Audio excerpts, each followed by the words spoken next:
Good morning students. आज का हमारा टॉपिक है एटॉमिक स्पेक्ट्रा।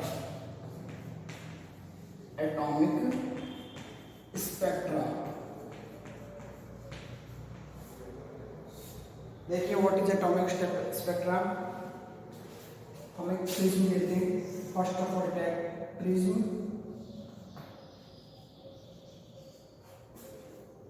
इस पे क्या करते हैं, व्हाइट लाइट डालते हैं।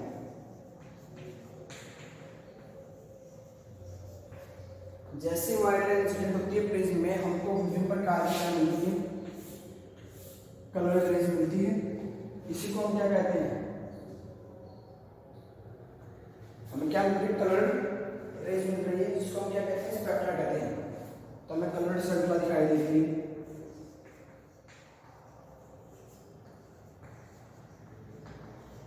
हमें कलर सीरीज ओपन होती है, यहाँ पे इसको हम क्या कहते हैं, स्पेक्ट्रम। क्या बोलेंगे, स्पेक्ट्रम। जब हम व्हाइट लाइट को क्या करते हैं, इंसिडेंट करते हैं प्रिज्म के ऊपर, तो विभिन्न प्रकार की डिफरेंट कलर की क्या निकलती है, डिफरेंट कलर की यहाँ पे लाइन जो हमें ऑप्टेंड होती है, उसी को हम क्या कहते हैं, स्पेक्ट्रम कहते हैं। देखिए जो आपकी व्हाइट लाइट होती है, व्हाइट लाइट कंसिस्ट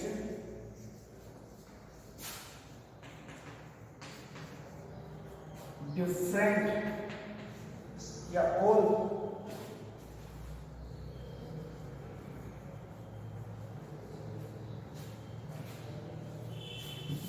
ऐसे लिखूं, visible range of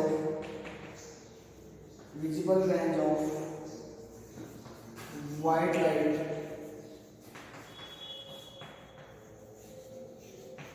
is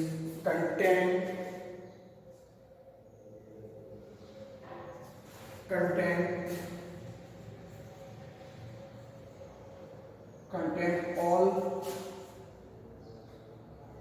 wavelength।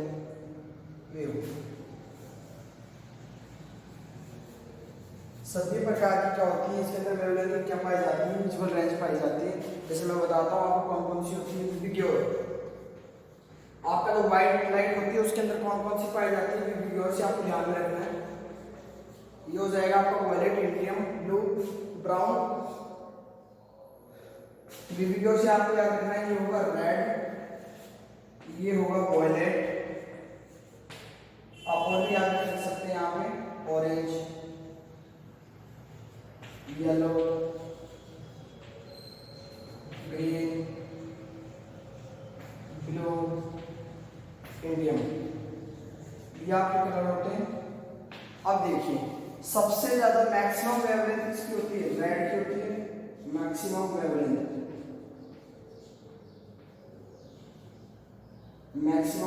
होती है। तो इसमें डेविएशन क्या होता है, मिनिमम। याद रखना है आपको, डेविएशन मिनिमम होता है। कितनी होती है इसमें, 4 × 10 की पावर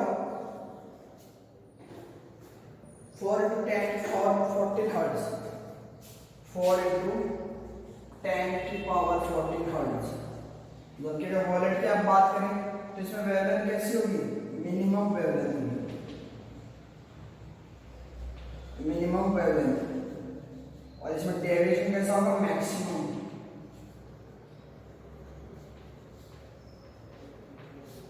डेविएशन कैसा होगा, मैक्सिमम।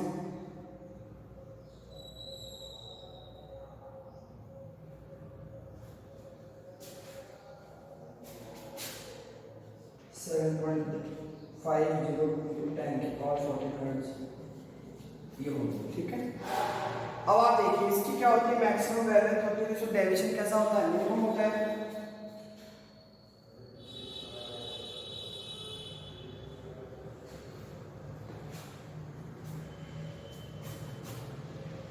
और इसमें क्या होता है, इसकी वेवलेंथ अगर मिनिमम है तो डेविएशन क्या होता है, मैं कह दूं वेवलेंथ और डेविएशन एक दूसरे के इनवर्सली प्रोपोर्शनल होती है। जबकि मैं बात करूं वॉलेट की, तो इसकी वेवलेंथ क्या होती है, मिनिमम होती है। वो कितनी कैसी होती है, उसका विचलन कैसा होगा, डेविएशन कैसा होगा, मिनिमम या मैक्सिमम से। अगर मिनिमम वेवलेंथ है तो मैक्सिमम क्या होगा, डेविएशन है, और मैक्सिमम वेवलेंथ है तो मिनिमम क्या होगा, डेविएशन। ये था हमारा ये क्वेश्चन। जो व्हाइट लाइट होती है वो कंटेन रखती है विभिन्न प्रकार की लाइट को, वो हमने देख लिया विभिन्न से अलग अलग कलर की लाइट पाई जाती है इसमें व्हाइट लाइट में, और इसके अंदर सभी की वेवलेंथ क्या होती है, अलग अलग होती है।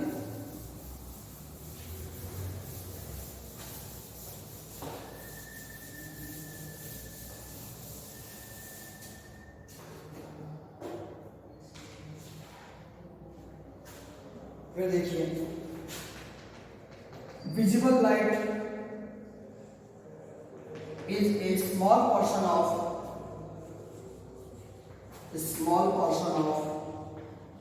electromagnetic radiation। प्रीवियस क्लास में हमने डिस्कस की थी इलेक्ट्रोमैग्नेटिक रेडिएशन। इलेक्ट्रोमैग्नेटिक रेडिएशन क्या होता है, बहुत ही छोटा पार्ट होता है विजिबल लाइट। हमने देखा था वहां पर 10 की पावर 15 पर देखा था, वहां पे विजिबल लाइट क्या था, बहुत ही छोटा सा पोर्शन था किसका, इलेक्ट्रोमैग्नेटिक रेडिएशन का। अब हम बात करते हैं इसमें, देखो emission and absorption spectra.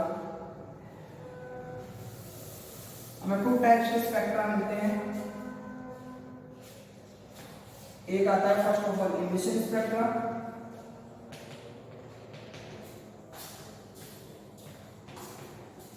Second है आपका एब्जॉर्प्शन स्पेक्ट्रा। एब्जॉर्प्शन स्पेक्ट्रा देखो इमिशन स्पेक्ट्रा और एब्जॉर्प्शन स्पेक्ट्रा को आप समझिए। इमिशन स्पेक्ट्रा, यदि मान लो आपके पास कोई ऑब्जेक्ट है, उसने क्या किया, कुछ हीट को एब्जॉर्ब किया, उसके बाद वो क्या करता है, कुछ लाइट को इमिट कर देता है बाहर, और वो जो लाइट को इमिट करता है उससे जो हमें स्पेक्ट्रा प्राप्त होता है उसको हम कहते हैं emission spectra.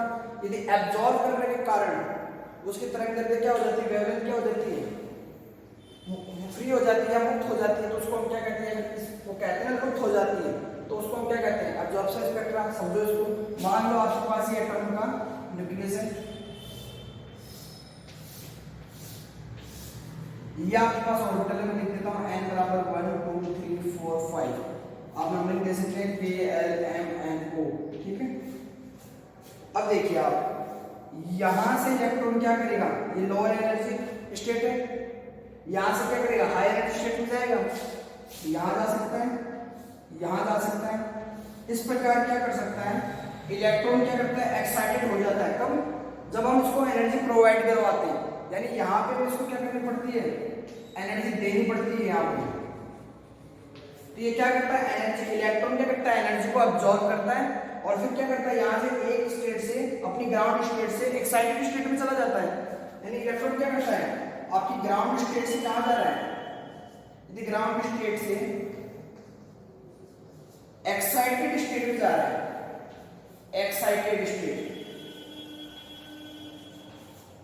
Electron move in ground state to excited state, तो द एनर्जी आर एब्सॉर्ब, क्या करेगा, द एनर्जी एब्सॉर्ब करेगा। जबकि अगर बात करें कि यहां से वापस किधर है, एक्साइटेड स्टेट से कहां जाए, ग्राउंड स्टेट में, या फिर मैं कहूं कि हाई एनर्जी स्टेट से कहां जाए, लोअर एनर्जी स्टेट की तरफ आ जाए, तो क्या होगा, इस प्रकार है इलेक्ट्रॉन इस यहां पे इस दौरान क्या होता है, एनर्जी इमिट होती है, एनर्जी इमिटेड। तो देखो दो चीज ध्यान में रखना है, एक तो एनर्जी एब्सॉर्ब होती है कब, जब आपका इलेक्ट्रॉन ग्राउंड स्टेट से कहां चला जाए, एक्साइटेड स्टेट में, तब तो एनर्जी क्या करेगा, ये एब्सॉर्ब करेगा। यदि यहां से एक्साइटेड स्टेट से यदि इलेक्ट्रॉन कहां आता है, ग्राउंड स्टेट में आता है, तो एनर्जी क्या करेगा, इमिट करेगा, बाहर निकालेगा। ये आपको कंसेप्ट ध्यान में रखना है। और इसके दौरान आपको स्पेक्ट्रा मिलते हैं, एक तो इमिशन के कारण और एक एब्जॉर्प्शन के कारण। यदि अगर आपको उत्सर्जन विकिरण के कारण या इमिशन के कारण जो स्पेक्ट्रा मिलता है उसको इमिशन स्पेक्ट्रा बोलोगे, और एब्जॉर्प्शन के कारण जो स्पेक्ट्रा मिलता है उसको क्या बोलोगे आप, एब्जॉर्प्शन स्पेक्ट्रा। अब देखिए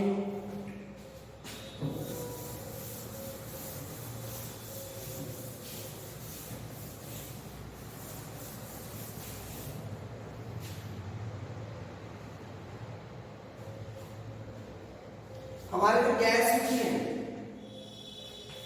हमारा मान लो कोई भी एटम लिया हो, कैसी है, गैस है, तो ये हमें कंटिन्यूअस स्पेक्ट्रम नहीं देते हैं।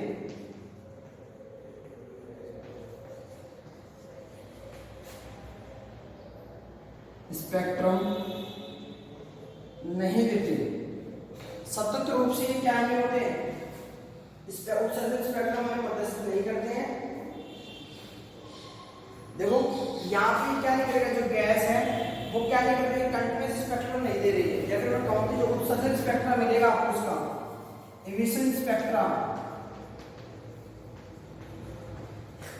यहाँ पे क्या होगा, एनर्जी बाहर निकलेगी, एमिशन होगा वहां पे, तो वहां पे उससे जो आपको स्पेक्ट्रा मिलेंगे वो कैसे नहीं होते, कंटिन्यूअस नहीं होते, डिसकंटिन्यूअस होते। कंटिन्यूअस का मतलब क्या होता है, आपको मैंने बताया था फोटोन डालते हैं तो छोटे छोटे कण के फोटोन पाए जाते हैं, एनर्जी पैकेट्स पाए जाते हैं, तो वो कैसा डिस्ट्रीब्यूशन था, डिसकंटिन्यूअस। जैसे आप टीवी स्क्रीन के ऊपर आप देखते हो, मूवी वगैरह देखते हो, वो कैसा है, कंटिन्यूअस स्पेक्ट्रम है, उसमें आपको सभी कलर एक साथ दिखाई दे रहे हैं। आपका जैसे इंद्रधनुष है, आपका रेनबो जो बनता है वो भी कैसा है, कंटिन्यूअस एक के बाद एक जुड़ता हुआ। लेकिन इसमें ऐसा गैस जो मॉलिक्यूल होती है उसमें ऐसा कंटिन्यूअस स्पेक्ट्रम नहीं मिलता है हमें यहाँ पे क्या मिलता है, देखो रंगीन कलर की लाइट मिलती है ऐसे हमें, ऐसे पास पास में, लेकिन बीच में यहाँ पे स्पेस आ जाता है बीच में। या फिर मैं कहूँ यहाँ पे ब्लैक कलर मिलता है बीच में, और वो किस फॉर्म में होता है, लाइन के फॉर्म में होता है। यानी कुछ आपको क्या मिलेगी, कलर पट्टिकाएं मिलेगी, कलर लाइन मिलेगी, उनके बीच में क्या होगा, ब्लैक लाइनें होंगी, आपको ब्लैक जगह दिखाई देगी, या फिर मैं कहूँ ब्लैक स्पेस दिखाई देगा तुमको, वही आपको क्या मिलता है, ब्लैक कलर में, तो उसको हम क्या बोलते हैं, लाइन स्पेक्ट्रम। अब हम पढ़ेंगे हाइड्रोजन के लाइन स्पेक्ट्रम। अब पढ़ेंगे लाइन स्पेक्ट्रम। देखो उसमें इसमें क्या डिफरेंस होता था, उसमें तो जैसे आपने रेनबो देखा, तो रेनबो में क्या होता है, ऐसे आपके कलर मिले रहते हैं 7 कलर्स, कोई बीच में आपको ब्लैक नहीं दिखाई देता, खाली स्पेस। लेकिन लाइन स्पेक्ट्रम में आपको बीच में क्या दिखाई देता है, यहाँ की दो के बीच में क्या मिलेगा, ब्लैक कलर मिलेगा, या फिर मैं ब्लैक लाइन मिलेगी, वो लाइन के रूप में आपको दिखाई देती है, इसलिए इसको क्या बोलते हैं, लाइन स्पेक्ट्रम। तो हम लिखेंगे line spectrum of hydrogen, line spectrum of hydrogen. अब देखिए line spectrum of hydrogen,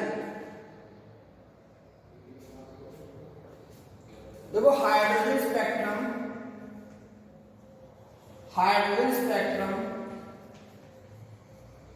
consist of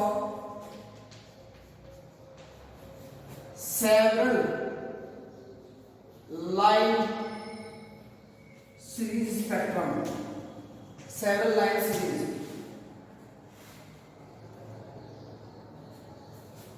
या several series of line, several series of line.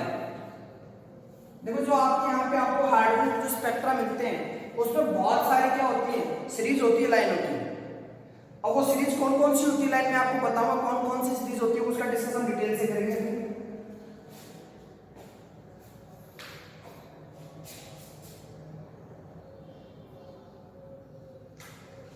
जैसे आप क्या करोगे, हाइड्रोजन एटम पे लाइन को क्या करोगे, उसको पास करोगे, जैसे पास करोगे तो उसमें सीरीज मिलेगी आपको लाइन में, कौन कौन सी मिलेगी, तो देखो आप,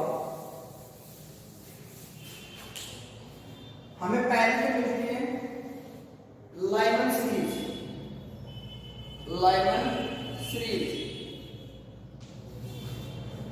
लाइमन के बाद में कौन सी मिलती है, बामन सीरीज, फिर होती है पास्चर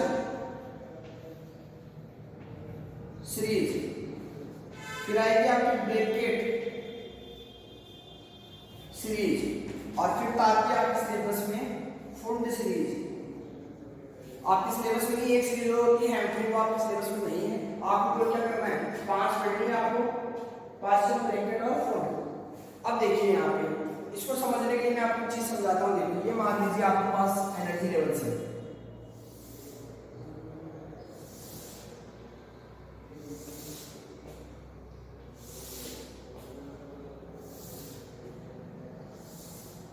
मैं मान लेता हूँ ये L1 है, ये 2 है, ये 3 है, ये 4 है, ये 5 है, 6 ये 7, मैंने क्या 1 2 3 4 5 6 7।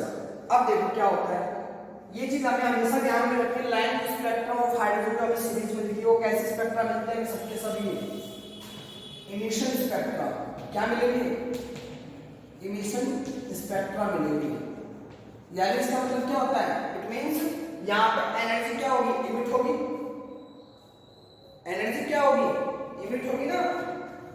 अब एनर्जी इमिट होती है तो मैंने क्या कहा था कि एनर्जी किस दौरान इमिट होती है बात, जब हायर एनर्जी से लोअर एनर्जी में इलेक्ट्रॉन आता है।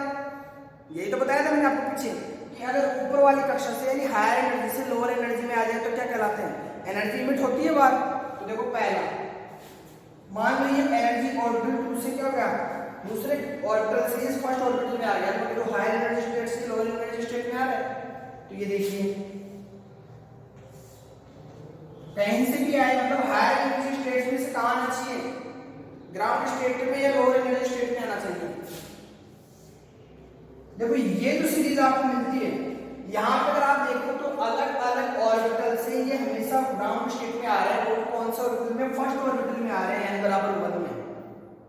तो ये जो सीरीज मिलती है लाइन की, इसको हम क्या बोलते हैं, लाइमन सीरीज। क्या बोलेंगे, लाइमन सीरीज। इसमें सभी इलेक्ट्रॉन कहाँ आने चाहिए, अलग अलग ऑर्बिटल से फर्स्ट स्टेट के ऑर्बिटल में आना चाहिए। मैं कहूँ कि फर्स्ट ऑर्बिटल में आना चाहिए या फर्स्ट एनर्जी लेवल में आने चाहिए। जबकि अगर मैं बात करूं बामर की, तो देखिए बामर में क्या होगा,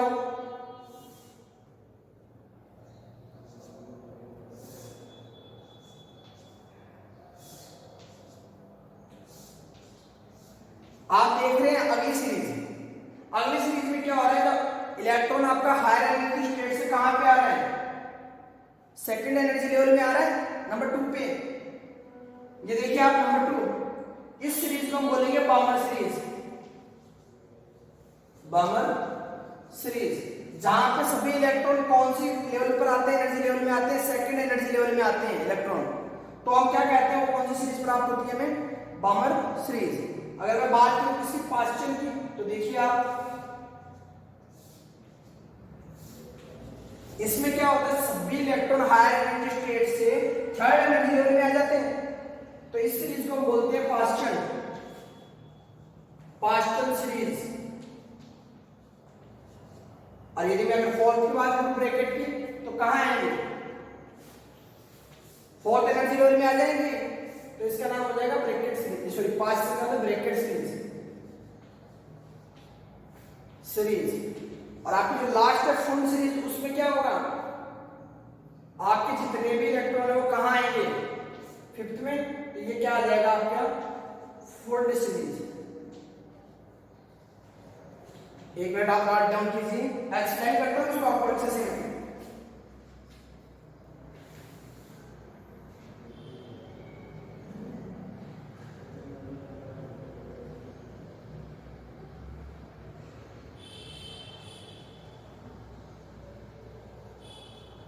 अगर आपको मैक्सिमम स्पेक्ट्रा निकालने हो तो कितने मिलेंगे आपको मैक्सिमम स्पेक्ट्रा,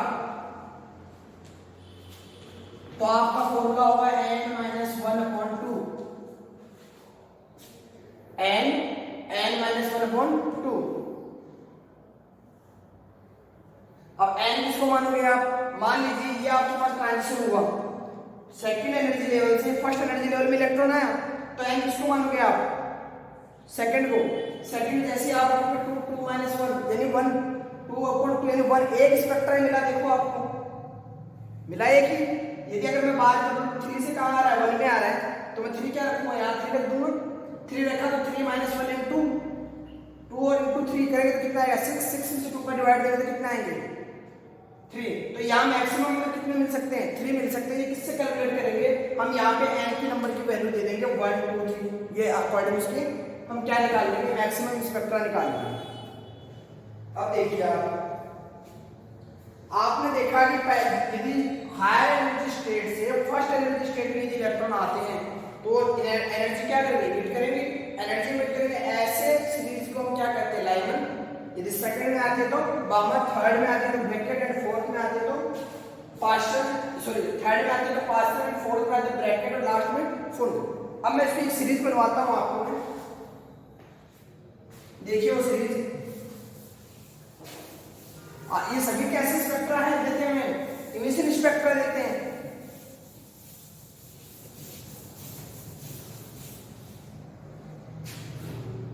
मैं लिख देता हूं यहां पे, ये सीरीज हो गई आपकी n1 n2 और स्पेक्ट्रल रीजन। स्पेक्ट्रल रीजन आपने अलग अलग लाइट पढ़ी थी, विजुअल रेज, गामा रे, उनके अलग अलग रीजन होते हैं। कौन सी यहाँ पे जो आती है, यहाँ पे इसकी वेवलेंथ जो आएगी वो कौन सी रेंज में डिपेंड करती है, उसके अकॉर्डिंग हम क्या बता देते हैं, स्पेक्ट्रल रीजन बताते हैं। अब देखिए हमने देखा था कि N1 तो क्या था, सभी इलेक्ट्रॉन कहाँ आ रहे थे, फर्स्ट एनर्जी लेवल में। ये N1 हमारे पास क्या था, फर्स्ट एनर्जी लेवल में। और कहाँ से आ रहे थे, सेकेंड, थर्ड, फोर्थ, जितने भी एनर्जी लेवल है वहां से कहाँ आते हैं, फर्स्ट एनर्जी लेवल में आते हैं। सेकंड के बाद कॉमन में तो कहाँ से आते हैं, सेकंड से, सेकंड में आते हैं, कहाँ से आएंगे, थर्ड, फोर्थ, फिफ्थ, मतलब जस्ट उसके अगले से ही आएंगे। ऐसा नहीं कि लोअर एनर्जी स्टेट से कहाँ जाए, 1 से यहाँ 2 में आ जाएगा तो एब्जॉर्प्शन हो जाएगा, फिर तो इमिशन कहाँ होगा एनर्जी का, वहाँ क्या हो जाएगा, जब लोअर एनर्जी से एक्साइटेड स्टेट में अगर जा रहा है इलेक्ट्रॉन, लोअर स्टेट से एक्साइटेड स्टेट में, तो वहाँ एनर्जी एब्जॉर्ब होती है। लेकिन हमें पता है ये सभी कैसे होते हैं, इमिशन स्पेक्ट्रा होते हैं। तो ये हमेशा क्या करेंगे, हायर एनर्जी स्टेट से लोअर एनर्जी स्टेट में आएंगे। तो यहाँ पे लिख देता हूँ 3, 4, 5। अब देखिए यहाँ पे 3 में कहाँ से आएंगे, 4, 5, 6, 7, 4 है तो 5, 6, 7 आगे, ठीक है, 6, 7, 8। इस प्रकार ये आपके क्या होते हैं, ट्रांजिशन होते हैं इलेक्ट्रॉन का lower energy state to, sorry higher energy state to lower energy state. अब देखिए ये जो लाइन जो आपकी होती है ये आपको मिलती है यूवी रीजन में, अल्ट्रा वायलेट रेज में, पैरामैग्नेटिक रीजन के अंदर मिलती है, अल्ट्रा वायलेट रीजन में मिलती है आपको। जबकि आपकी बामर किसमें मिलती है, आपको विजिबल रेज में, रीजन में, विजिबल रीजन में। विजिबल कौन कौन सी होती है, बीपी की और 7 कलर बताए थे मैंने आपको, आपने देखा और रेनबो में भी 7 कलर मिलते हैं और इसमें भी क्या मिलते हैं, 7 कलर मिलते हैं, ठीक है। और बाकी सभी किसमें मिलेगी आपको, इंफ्रारेड में मिलेगी। इंफ्रारेड रीजन के अंदर क्या मिलेगी, सभी के स्पेक्ट्रम, आपको स्पेक्ट्रम लाइन मिलेगी। ये था आपको क्या,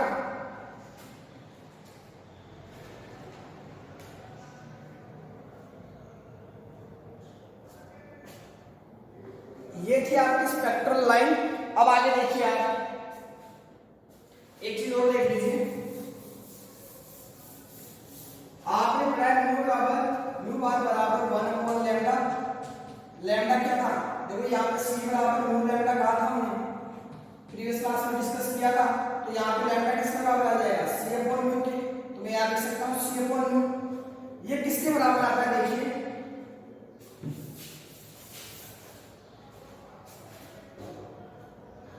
देखो ये आएगा are Z square 1 minus n1 का स्क्वायर 1 अपॉन n2 का स्क्वायर सेंटीमीटर इनवर्स। ये आपका क्या था, ये रिडबर्ग जो साइंटिस्ट थे आपके,